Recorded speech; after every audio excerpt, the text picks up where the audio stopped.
Di video kali ini kita akan melanjutkan kisah menegangkan drama Squid Game part yang kedua.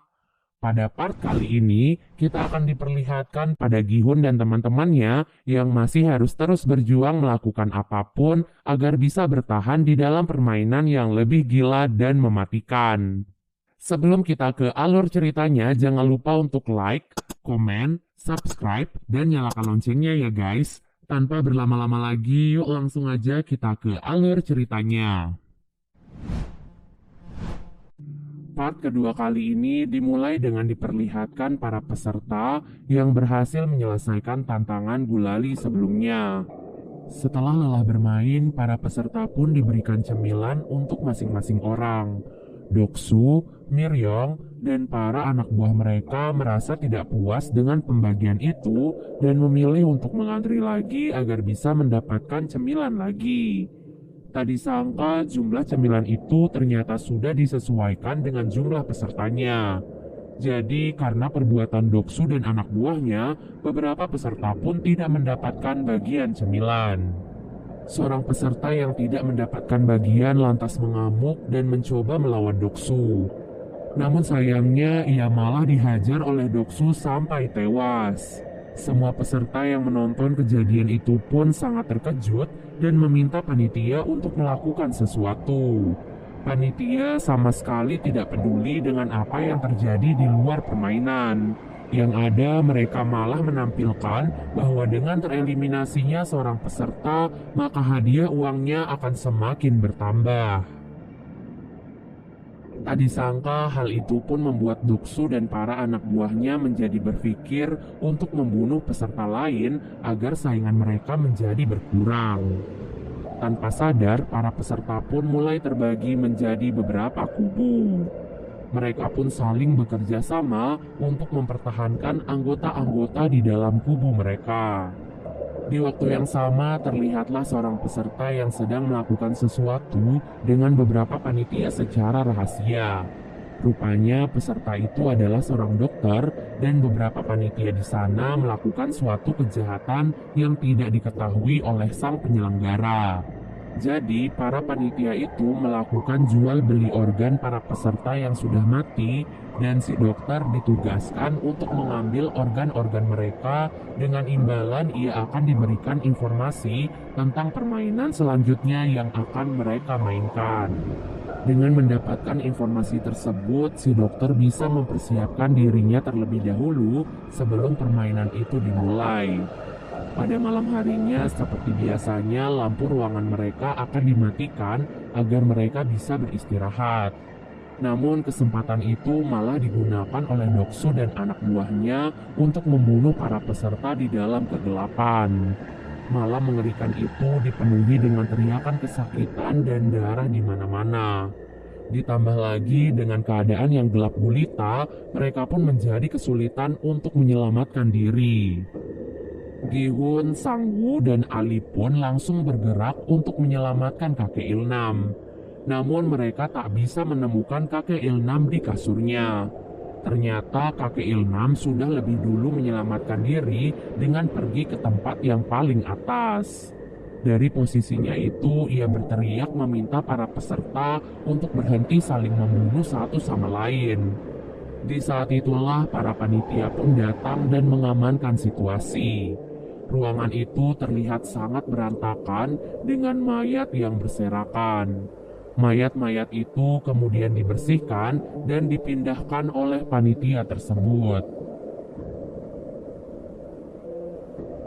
Singkat cerita, keesokan harinya mereka pun dikumpulkan kembali untuk mengikuti permainan selanjutnya. Kali ini mereka diminta untuk membuat tim yang berisikan 10 orang.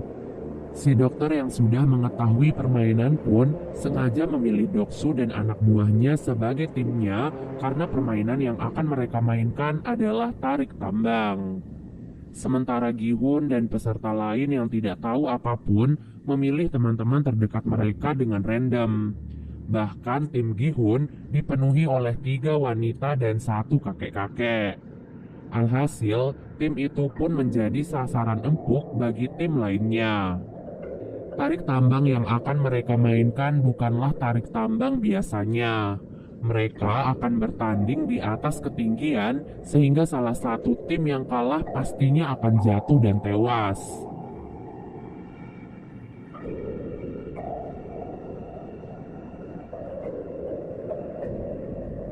Singkat cerita, tibalah saat tim Gihun akan melawan tim lain yang terlihat lebih kuat. Sejak awal, Sang Woo merasa sudah putus asa melihat semua anggota-anggota di timnya. Namun, tepat sebelum permainan dimulai, kakek Ilnam pun membagikan tips dan trik yang dahulu biasa ia pakai saat bermain tarik tambang. Kini yang mereka perlukan hanyalah kerjasama tim dan saling percaya. Pada awalnya, trik kakek Ilnam pun berhasil mereka lakukan, namun sayangnya karena pihak lawan sangatlah kuat, mereka pun tetap saja tak bisa mengalahkannya.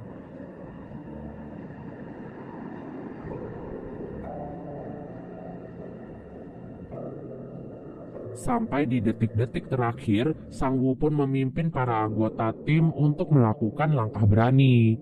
Ia menyuruh mereka semua untuk maju 3 langkah. Hal itu dilakukan agar tim lawan otomatis terjatuh. Meskipun pada awalnya mereka sempat ragu, namun pada akhirnya berkat hal itu mereka pun dapat membalikan keadaan dan akhirnya dapat memenangkan permainan tersebut. Di akhir permainan, dari 80 peserta, kini tersisalah 40 peserta yang masih bertahan. Setelah permainan usai, seperti biasa, si dokter akan dipanggil untuk melakukan operasi pengambilan organ. Saat itu, Junho yang masih menyamar diminta oleh seorang panitia untuk ikut melakukan pengiriman organ. Di sanalah Junho melihat apa yang dilakukan oleh si dokter dan para panitia itu. Mereka mengambil organ-organ penting dari mayat peserta yang sudah tereliminasi. Organ-organ itu nantinya akan dijual agar mereka bisa mendapatkan uang. Setelah menyelesaikan tugasnya, dokter itu pun meminta imbalannya pada para panitia. Namun para panitia itu mengaku belum mengetahui apa permainan selanjutnya. Hal itu tentu saja membuat si dokter pun sangat marah. Karena jika malam ini ia tidak mendapatkan info apapun, maka Doksu pasti akan langsung membunuhnya.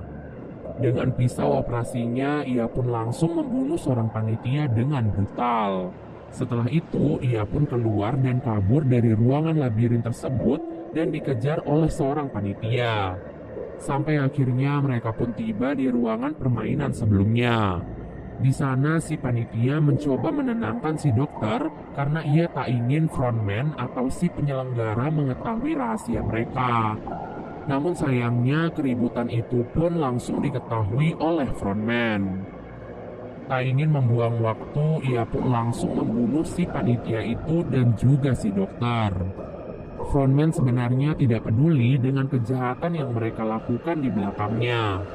Namun dalam permainan itu, ia sangat menjunjung tinggi kesetaraan.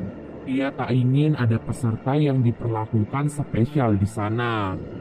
Ia percaya bahwa setiap orang berhak mendapatkan kesempatan terakhir untuk mempertahankan hidup mereka dengan adil. Di waktu yang sama, Junho dan seorang panitia menyusup lewat pintu rahasia. Keduanya ditugaskan untuk mengirim organ-organ sebelumnya kepada para pembeli. Tak disangka setelah melewati jalan rahasia itu, panitia itu pun menodongkan pisau ke arah Junho. Ternyata ia selama ini sudah curiga pada Junho karena sudah bersikap aneh. Untuk melindungi dirinya, Junho pun mengeluarkan pistolnya. Dengan pistol itu, ia pun membunuh panitia itu dan menyusup masuk ke dalam ruangan frontman. Sementara itu, frontman dan para panitia pun melihat mayat panitia lain yang tertembak. Dari peluru di kepalanya, frontman yakin bahwa peluru itu adalah peluru dari pistol polisi.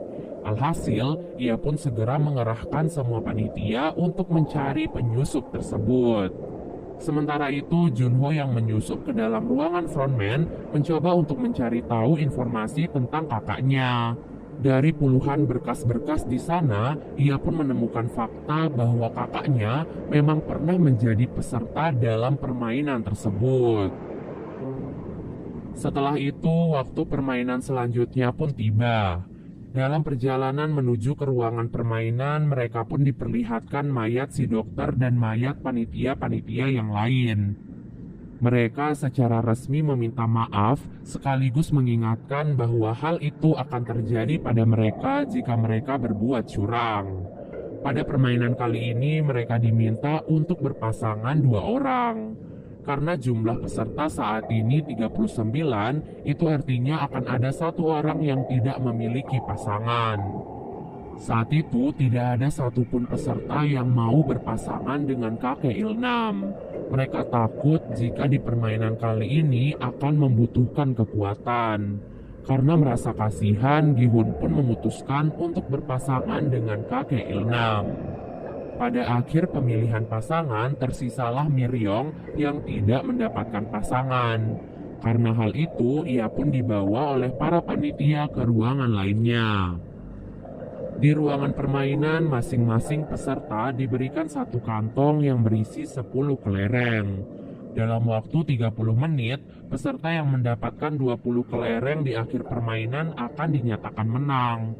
Itu artinya mereka harus bersaing melawan pasangan mereka sendiri. Gihun yang berpasangan dengan kakek Ilnam berusaha menyadarkannya karena saat itu penyakit kakek Ilnam sedang kambuh. Sehingga ia pun tidak peduli dengan permainan dan berkeliling di sekitar arena. Hal itu tentu membuat Gihun panik dan terpaksa membentak kakek Ilnam. Dengan begitu kakek Ilnam pun sadar dan mau bermain dengannya. Mereka memutuskan untuk bermain tebak-tebakan. Mereka hanya perlu menebak jumlah kelereng di tangan lawan, apakah ganjil atau genap. Tak disangka kakek Ilnam ternyata berkali-kali menebak benar yang membuatnya menang banyak. Hal itu pun membuat Gihun semakin panik. Sementara Sang Woo yang berpasangan dengan Ali memutuskan untuk bermain secara adil. Dalam permainan itu, Ali pun menang dan mendapatkan kelereng yang cukup banyak. Ali merasa bersalah dan tidak tega pada Sang Woo. Namun mau tidak mau, salah satu dari mereka pasti akan mati. Sang Woo yang sudah kalah memutuskan untuk memanfaatkan kepolosan Ali dan menipunya. Ia mengambil semua kelereng Ali dan menukarnya dengan batu. Dengan begitu, ia pun berhasil lolos dari permainan kali ini.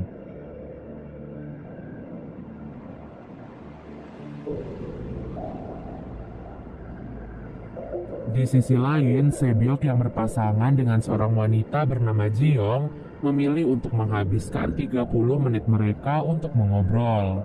Dari sana, Jiong pun menyadari bahwa Sebyok lebih pantas untuk selamat daripada dirinya. Mengingat Jiong selama ini hidup sebatang kara dan tidak ada satupun orang yang akan menunggunya bebas. Oleh sebab itulah, ia pun memutuskan untuk mengalah dan membiarkan Sebyok lolos dari permainan itu.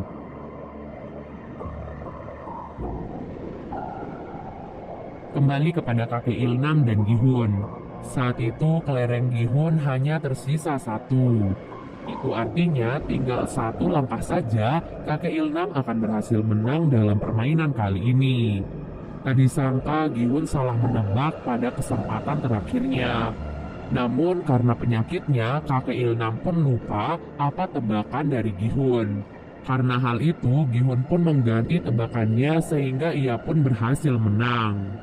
Hal itu terus dilakukan oleh Gihun agar bisa membalikan keadaan. Sampai akhirnya kelereng kakek Ilnam pun hanya tersisa 1. Saat itu kakek Ilnam pun menyarankan agar mereka bermain 1 ronde lagi, namun harus mempertaruhkan semuanya. Gihun yang mendengar hal itu merasa tidak adil, karena ia memiliki 19 kelereng, sementara kakek Ilnam hanya memiliki 1 kelereng.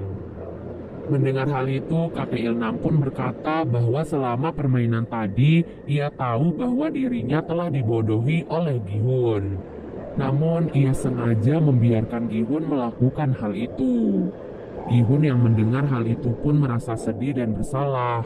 Kakek Ilnam pun meraih tangan Gihun dan memberikan satu kelereng terakhirnya pada Gihun. Kemudian kakek Ilnam pun berterima kasih kepada Gihun yang sudah merawatnya selama ia berada di sana.